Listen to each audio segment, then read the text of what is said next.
I really want to be an uplifter of others. And well, you got to give that up. Because when you say to us, I want to be an uplifter of others, your undivided attention is upon the fact that they need it. And you can't get there from there. So when you say to us, I want to feel good most of the time, we say good, and then you will be an uplifter of others. Next. Isn't that interesting? Don't you love knowing that? Because you're not in the vortex when you're noticing what they need to be uplifted about. This business of service is really an interesting thing. You are teachers to the core of your being. We have never experienced a stronger feeling of uplifters who have gathered for a focused forum ever. You are uplifters to the very core of your being.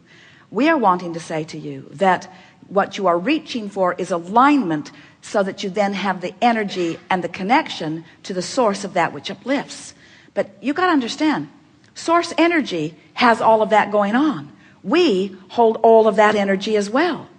But there's no assertion. We can't find someone who needs to be uplifted and just zap them with it. That's not the way that it works, you see.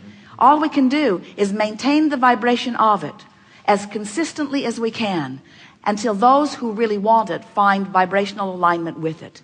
And then we just talk constantly about what it is that they've achieved, so that they can know on a personal basis. Words don't teach. It's life experience that teaches. So we all are teaching through the clarity of our example, you see. So we know it is a wonderful thing, and we feel it deeply within you because you've been that way always. You don't remember a time in this physical personality that you didn't care deeply about what was going on with others. And we know that there were plenty of times, even today, that you feel hurt, deeply hurt by things not going well with others. But you can't empathize with their pain and be a vibrational match to their solution at the same time. In other words, it's one or the other, you see. You got to decide which part of their equation, because every subject is two subjects. So there are people who are in pain, who want to be uplifted, who have a solution that is already ripe within their vortex. Which part of their spectrum are you wanting to shine a light on, you see?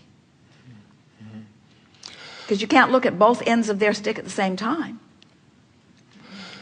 I seemed to do well for a while, and then I would lose sleep, right? Or I just... Well, you know why? Why? Because you gain your balance, and you get into the vortex, and then the vortex carries you for a while, and then you focus on the problem, and you lose your connection. In other words, it's all about what you're focused upon. When you decide that you are going to uplift others and help them feel better about their problems, there's usually a pretty drastic imbalance, because when you're looking for problems, you're going to find them. You could flip that by saying, I'm looking for the upliftment point in the people with whom I'm interacting. I'm looking for the resonant point of uplifting them. Rather than trying to fix their problem, I want to meet them at their most allowing state and then inspire them to greater heights.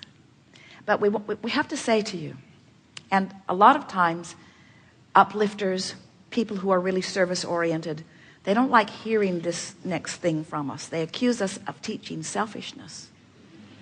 And we always admit it completely. We do. We teach ultimate selfishness.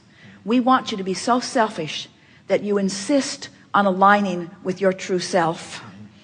And in your aligning with your true self, you have all of these wonderful resources.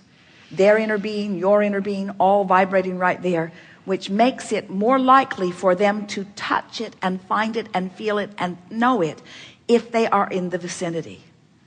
But if they're not in the vicinity, and you decide to be unselfish, and you go try to meet them halfway, or you go try to find them where they are, then you lose your alignment. And that's what you were just describing. You get overwhelmed with it.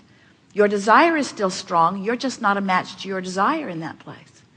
We've been saying to parents for a long while, when you lose your patience or you lose your connection and you're wanting to uplift your children, but you're just really out of the vortex, say to them, I've lost my connection. I'll be back in a little while. I'm going to go off to myself and realign with the good feeling person that I really am. And when I find it, I'll be back. And then do it.